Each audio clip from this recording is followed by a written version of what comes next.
welcome back to Surviving and Thriving the Black Experience, where I am here with my wonderful guest Quincy, who is at RBT, going over his life, career, identity, and experiences. So we're gonna go ahead and pick up right where we left back off. Again, I want y'all to make sure that you have your pen and your piece of paper because we are here to what? Build your capacity, answer some questions, and give some insight. So that's what we are here for. So, hi, Quincy. Hi, how you doing? I'm about to say back again. So what we were leaving off was talking about challenges. We were talking about how you build trust and communicate with parents as well too. And we're talking about accountability, and just also teaching them. And you gave really good insight, understanding that parents are also a part of the therapy, which is new because I did not know that directly. I always thought that like an RBT or you taught me the other day that a BCBA is the person who in fact creates the plans, right? Plans and Right, implementation, but the actual RBT is the one who in fact implements the plan and correct. does the actual suggestions and things as such. So I appreciate that. What advice would you give to another black man thinking about entering this field? Because typically you don't hear about men working with children and understanding disabilities and just knowing all the information that you have. And then, so just let us know, like, what's, yeah. Well, it's needed. So I would definitely recommend um men to becoming to enter this field because it's needed. I actually it's funny because me and my ex-wife were having a discussion about this earlier today, and Mhm. she was just saying how sometimes children respond better to men because, and the way she explained it is, as the family, how the family is arranged, is you normally get the discipline from the father and you get the love and the nurturing from the mother. Mhm. So the structure, not necessarily discipline, but the structure from your father and the nurturing from your mother and stuff of that nature. So um, and sometimes that's needed in the field, in the therapy. You need that person that can be structured, and not necessarily, and not saying that a woman can't provide structure, because we see Mhm. that in plenty of homes that one parent home where the mother is the only force there, Yes. and she's providing that structure. But at the same time, it's needed for male to be in the field because sometimes these kids are strong, and Hmm. just for that physical aspects of it, like sometimes you need that male strength to like just help with those kids, and especially as they grow older, because it's Hmm. one thing dealing with a 6-year-old or a 5-year-old versus a 14-year-old Yeah. and a 15-year-old, because guess what, autism is still autism even on a 15-year-old. And Hmm. imagine if they never received therapy, or they didn't haven't had intense therapy. So some of those behaviors could be intense. Excuse me, I'm sorry. Hmm.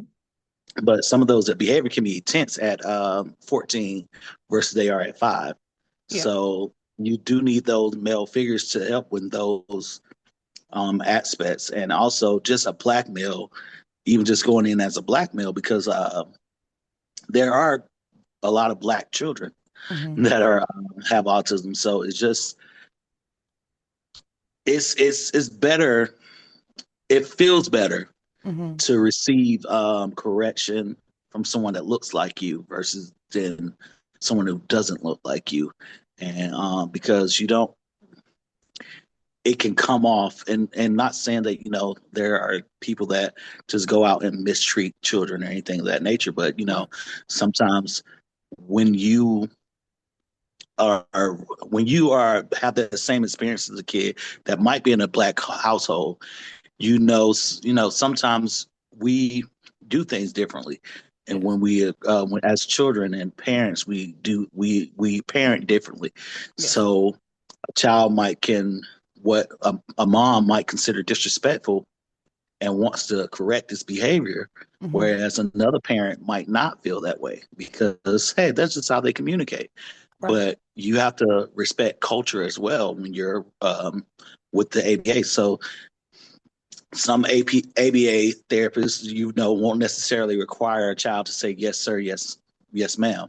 Mhm. But as a lot of people know in the black household, that's expected. You say yes, yes, ma'am, yes, sir. And so when you don't, you say yeah or what, that's looked at disrespectful. Mhm. Although in therapy sense, the child went from nonverbal to verbally saying yes or what or no, that's a good thing. But Mhm. in those cultural sense, no, Yes. you're still being. I'd rather you be respectful and do it. So it's just on the things like that. It's like, although yes, it's not necessarily um it's not necessarily wrong, but at the same time, just is this a cultural difference. So you do want to have those people that understand those cultural difference where some people might not. Okay. Well, I appreciate you breaking that down because having cultural knowledge and the capacity to understand different cultures is very important. And I think representation, as you were talking about, in regards to not necessarily, I'm using the word consequence. That's not what you're saying, but that's not what you said, but more or less in regards to accountability, right, in regards to when behaviors are in fact taking place. Representation, of course, is really important because as you were breaking down that, you were saying kind of like the mom and the dad nuance, it also can be in regards to a cultural perspective of understanding what looks like disrespect to one may be normal to another. So I really appreciate you being able to break that down as well, too. You kind of talked about why it's important for children to see black men kind of within this role. Like I think you hit that right on the head. Um, Tell me about what stereotypes black do you hope is kind of dismantled or broken down by, of course, this discussion and just in general. Like, what stereotypes do you think should be dismantled? I mean that black males are aggressive or that don't know how to you know, deal with children. And it's I feel like that's a stereotype, that we're not sensitive, we're not considerate.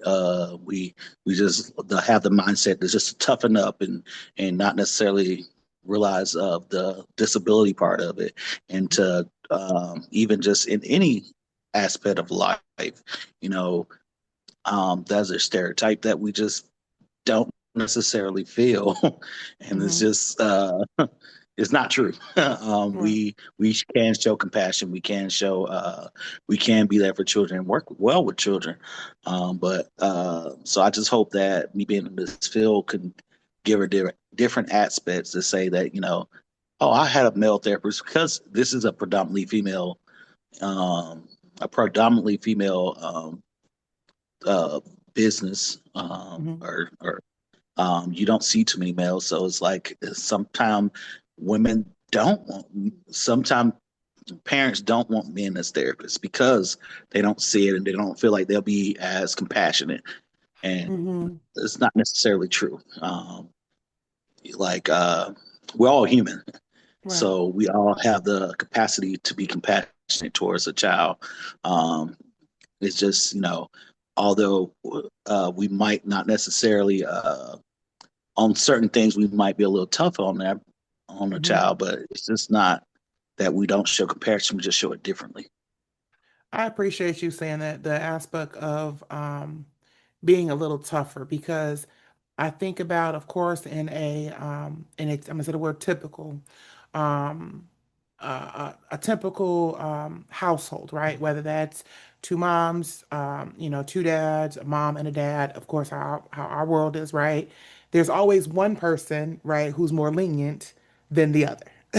There's always one person that's the very one that's like, hey, I said no, but they can go ahead and go run, to the other parents and say, I want to do, and that person will say yes. And so I really, really appreciate you, in fact, breaking down the importance, um, pretty much the importance of understanding that Black men, right, as a whole, can be vulnerable, can work with babies, can sit here and care and use a tone that is may not be, oh no, Gregory, don't do that. That's no, no, and Gregory gonna keep doing everything that Gregory want to do. But if you have a tone and you say no, and it's very stern, but it's still showing love because you're teaching them.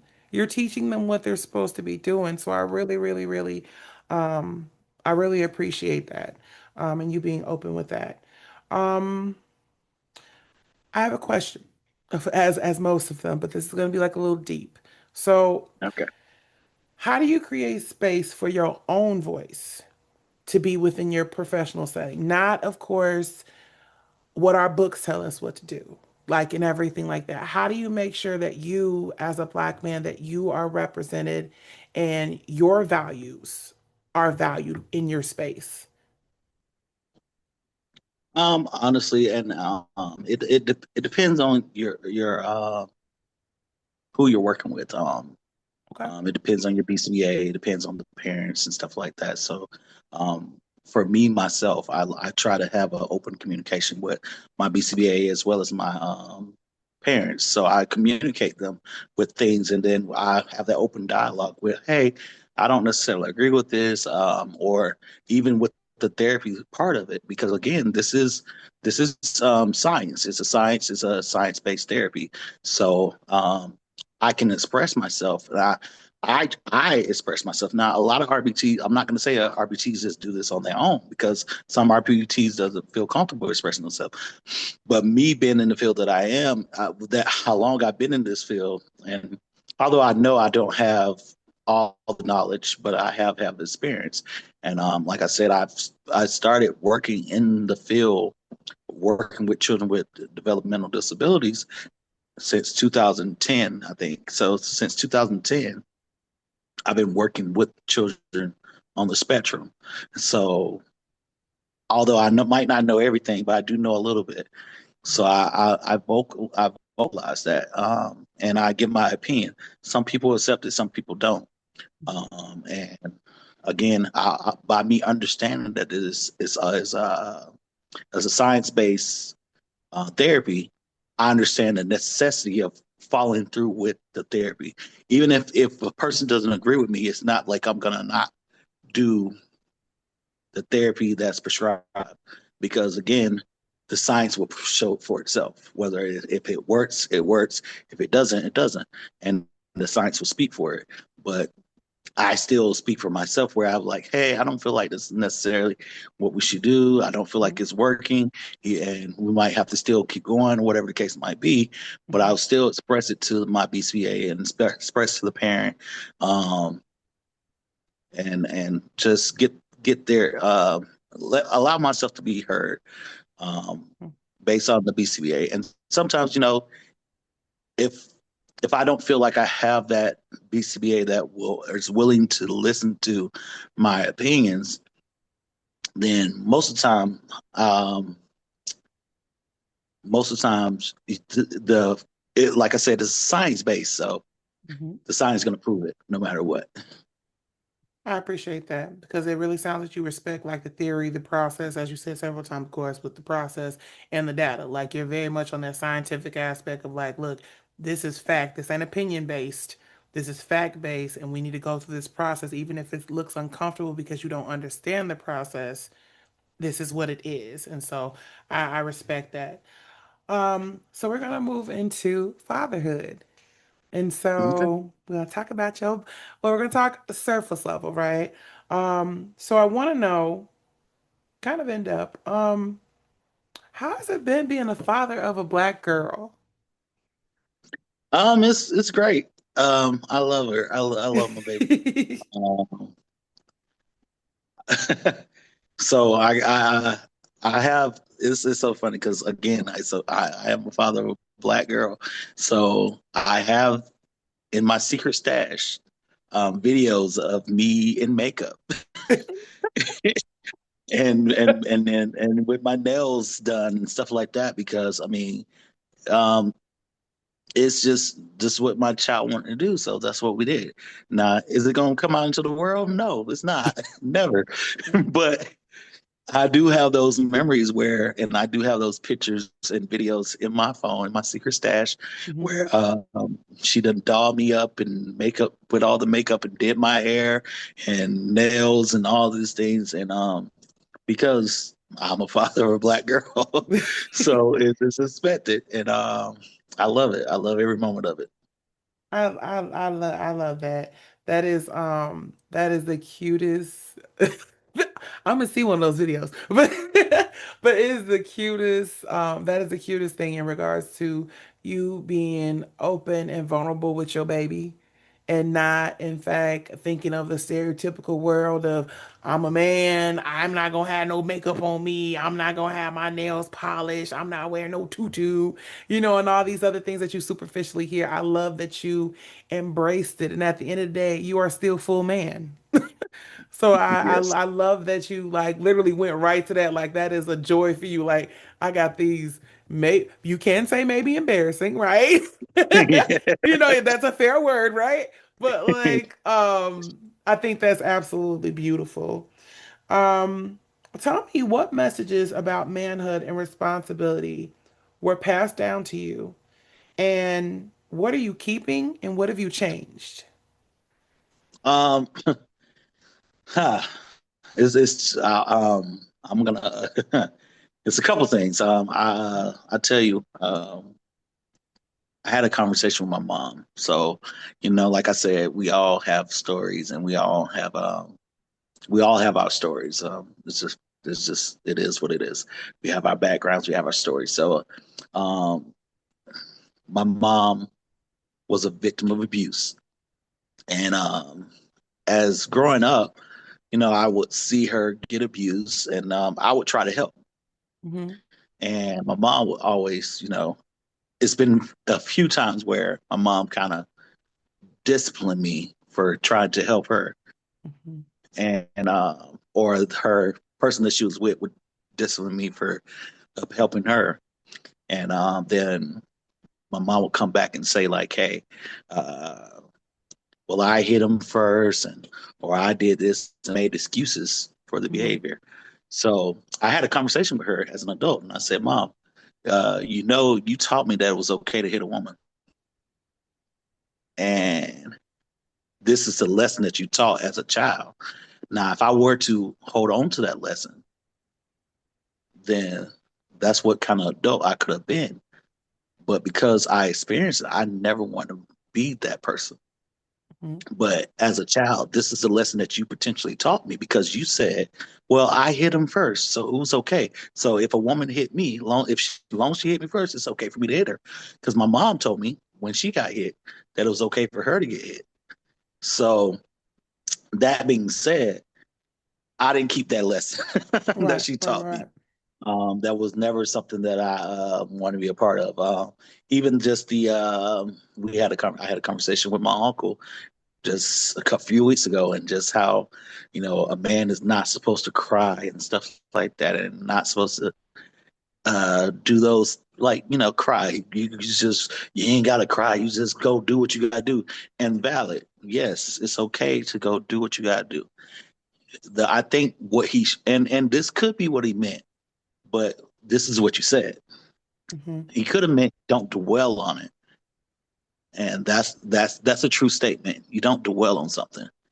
But it's okay to show emotion. If you are sad, it's okay to be sad. If you have tears, it's okay to cry. But it's not okay to sit in that sadness. It's not okay to stay in that sadness because the world still moves on. And you have to too, because just as you have responsibilities.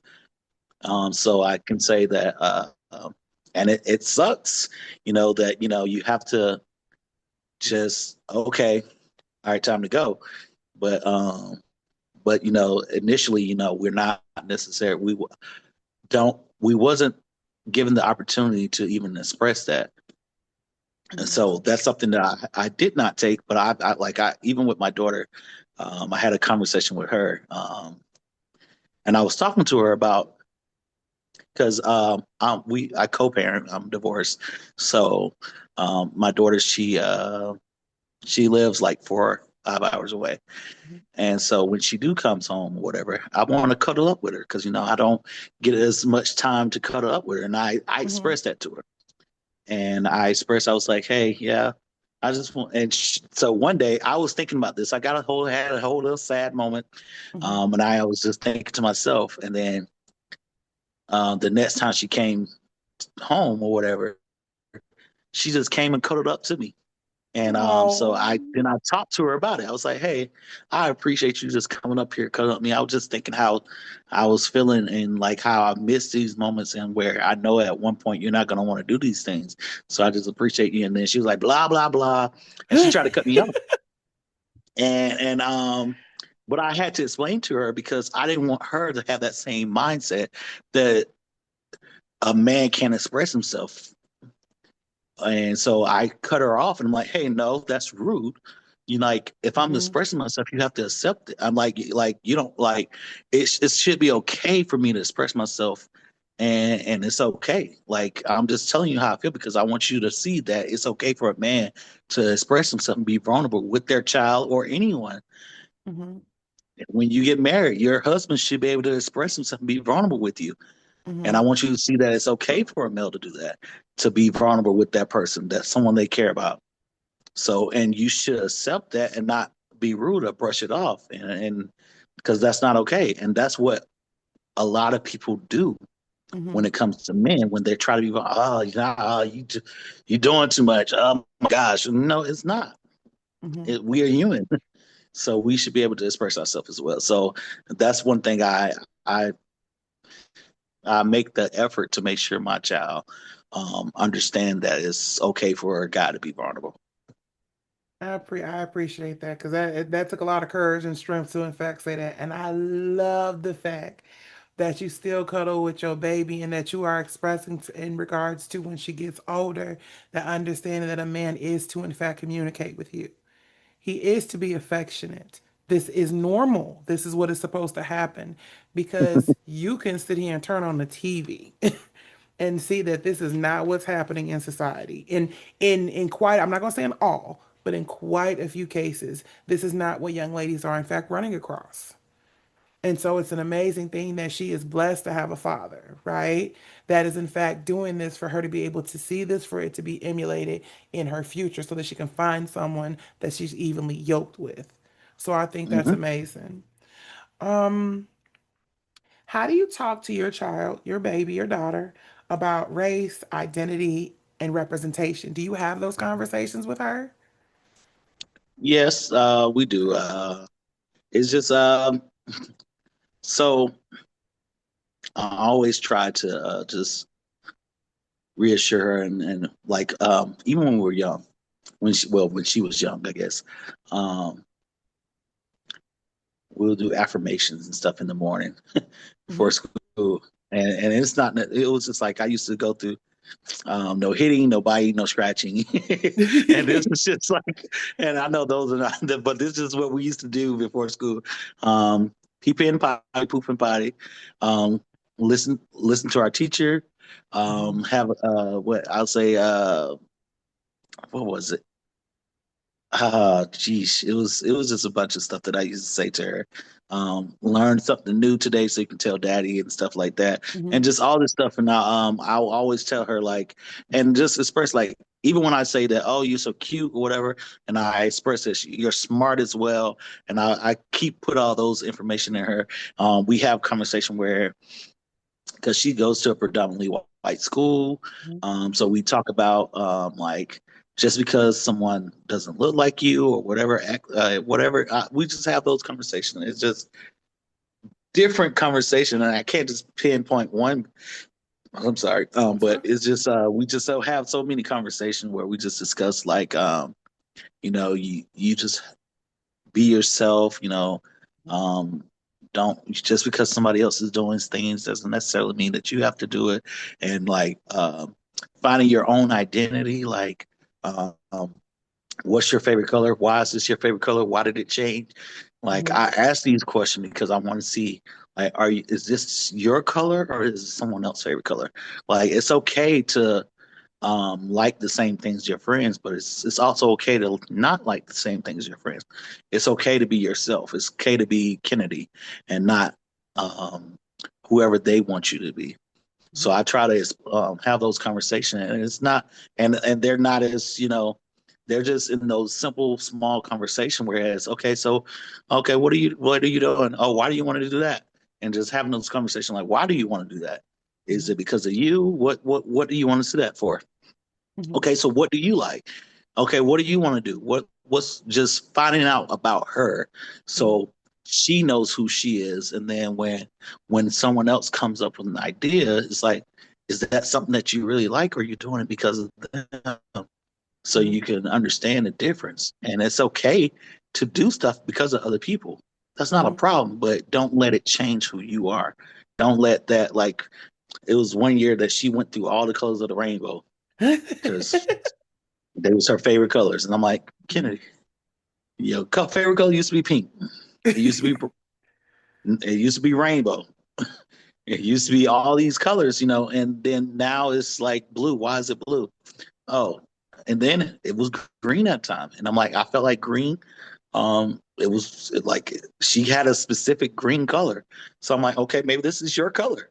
I don't know, because like you got a specific green color, and it's funny because like my favorite color is green too. So I'm like, okay, we got some. Right. But yeah, like green and yellow is my favorite color. So, but Mm. that's what I was like, and then I'm like, it's okay to like have more than one favorite color, Mhm. but and it's okay. So we have conversation like that. It's not like a in-depth conversation. It's just Right. finding out who she is and why she like the things that she likes, so we can have those conversations. Okay, don't change because of nobody else. Gotcha. Well, I must say I appreciate and respect that. That's really cute. And I think that's just a very tall tale truth that you pay attention to your daughter. And I think that's an Hmm. amazing, amazing thing. You pay attention to the small nuances because a lot of times people can't say what their a lot of fathers can't say what their child's favorite color is, and or that it's changed or why it's changed and things. So you ask those questions that you have to stay abreast of, in order to understand the changes that are happening with your daughter over time, of course. So that's absolutely amazing. Um, how do you teach children to, or how would you teach children to navigate a world that doesn't affirm their worth? I would say this. So my uncle, one of the things my uncle did say always too. He Mhm. always used to tell me people didn't like Jesus, That's it, and mic he was drop. perfect. I So must what say. makes you think everybody gonna like you? Now, that's funny. So I want to interject real quick and I want to say that's hilarious because I'm from Illinois, as you know, and you from Mm, Georgia, and we didn't heard the same thing growing up. So it ain't nothing new under the sun. I I'm tell telling you. But go ahead. I'm sorry. I didn't mean to cut you you. off. But so although I have not said this to her, Yes. but that is something that I would say, in the Uh-huh. sense of like, this perfect being came to the world, Hmm. and people still found a reason to not like him, and he was just being the person that he is. So it's okay for people not to like you. It's okay for people not to see your worth, but it's not okay for you to not see your worth, and it's not okay for you not to show your worth. Like carry yourself how carry yourself as the worthy person you are. Don't diminish yourself for anybody else. Um, Even in Christ and all His holiness. Now, granted, it's okay to be humble. Hmm. It's okay to be humble, but it's not okay to diminish yourself in the sense of like, someone talked down to you and accepted it because that's what you feel like is you. You should always give yourself, like, I'll give an example. She was playing a game, Hmm. and it was her fall break, fall festival or something like that. And it was like this. They had on these little body bubble suits, and Hmm. it was bouncing each other. My daughter is big for her age. She's Hmm. 9 year old. She looks like a 12 year old. Hmm. So she's big for her age. So this other 9 year old was bouncing against her. Now you could win this game. You're supposed to knock the person down, and that's the winner of the game. but you was bumping into her, and then you end up losing the game. I'm like, well, Kennedy, why did you lose? Like, what happened? You could have won the game. Why didn't you keep bumping her, or whatever the case might be? Her answer was because she knew she was smaller than her and she didn't want to hurt her. That's a good reason. But to do it because, like, again, like I said, she goes to a predominantly white school. Mm-hmm. So I didn't want, because this little, just keeping it, this little white girl Mm-hmm. Mm-hmm. that you're playing with, I didn't want that be the reason, because she's a little white girl, that you didn't win the game, because you didn't want her to not be your friend or something like that, Right, or right. something silly like that. And so, that's why I asked those questions. I asked that question because, like I said, I do a lot of asking questions because I want to see what is your mindset. So, because everything doesn't necessarily requires a lecture. Right, So right, I absolutely. so I want to make sure that the things that you're doing, you have a purpose behind it, especially because I knew you could win that game, but you didn't. You didn't. So why? So that's why I wanted to make sure that she know, like, it's okay to win. It's okay to be better than someone, Mm-hmm. and that's okay. And it's okay to be humble at the same time. You don't have to be snobby and be better, Mm-hmm. but you can still. If you're better, you're better, and that's as simple as that, and that's okay. So were you okay? So with the moral of that, were you okay with her losing because she said that she understood she was bigger and she didn't want to hurt her? Yeah, I was okay with that answer. Okay. Because I mean, I was okay with it because, like I said, again, she's the size of a 12-year-old, Right. and she's 9, and a 9-year-old is the size of a 9-year-old, Mm-hmm. and so yes, it was a possibility that she could have hurt the girl. Right.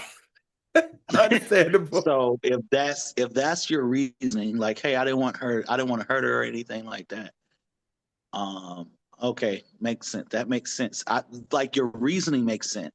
Now, Mm-hmm. if it was like Now, if it was an actual sport or event or something to that nature, Mm-hmm. then that's a whole other thing. It's like, okay, Mm-hmm. well, they took the risk. They planned this game for a reason, so you have to play to win. You can't just give in to that kind of thing. But this is just like a bubble, little bounce thing. You're just Yeah. playing.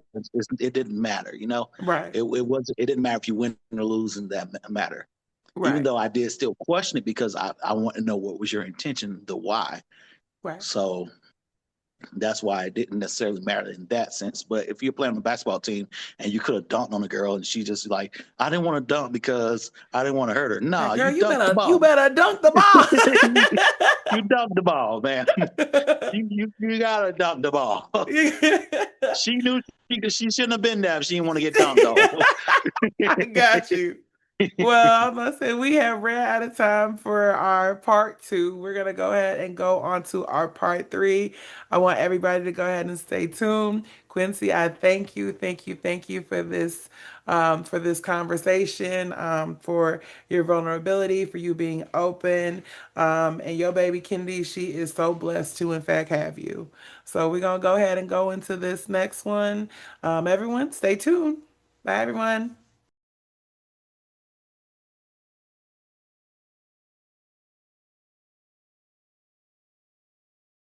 Kennedy is kin to me, the coolest girl that is dear to me. She is so sweet and oh so smart, and her beauty will just melt your heart. Sometimes she can be a little too much, a drama queen, but with a royal touch. She's ahead of her time and she's all mine, but with her mother, I share sometimes. She is my daughter, who I love so much. You are the reason of my day, and over your life, I constantly pray. Forever I will protect and keep you safe, but where I lack, I pray God will fill in the gap. Kennedy is kin to me, the coolest girl that is dear to me. And this poem I write for thee, starting and finishing with one word, Kennedy.